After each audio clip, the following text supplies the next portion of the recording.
pokazal bom, kako dodamo učence v program Tinkercad. Gremo na spletno stran Tinkercad, se prijavimo s svojim Gmail računom.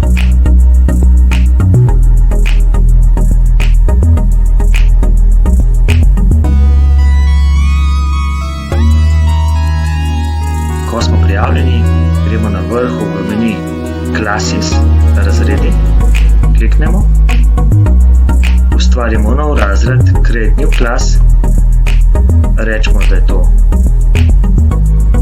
8.A razred, to so učenci od 12 do 13, izberemo naprimer tehnologija, to niti ni pomembno, Create New Class in ustvarimo razred. Ko bomo ta razred tukaj ustvarjen, kliknemo na njega in tukaj imamo potem možnost dodaj študente, dodaj učence in lahko posamezno pišemo vsakega posebej, kar ni smiselno, gremo tukaj spodaj fast, prelepi list učencev, Janez Novak, oziroma prelepimo se imena in priimke Janez Novak,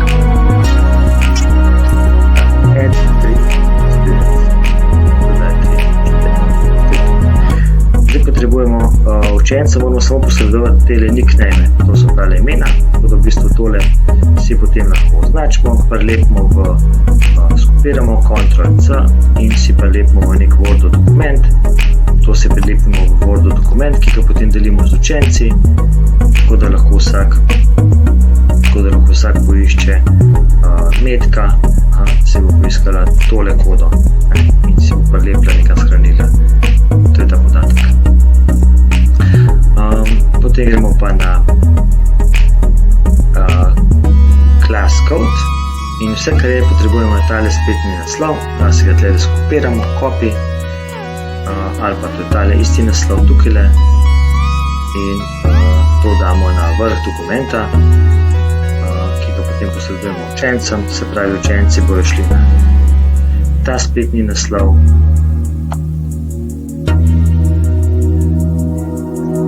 učenci bo šli na ta spletni naslov in tam bojo vnesli tole geslo. To je to. Zdaj, če hočemo mi spremljati delo učencev, kliknemo na 8. razred in gremo na design in tukaj spodaj se bojo pokazali izdelki učencev. Če so risalke, če so delo z električnimi krogi, jih bomo pa tukaj spodaj najdeli.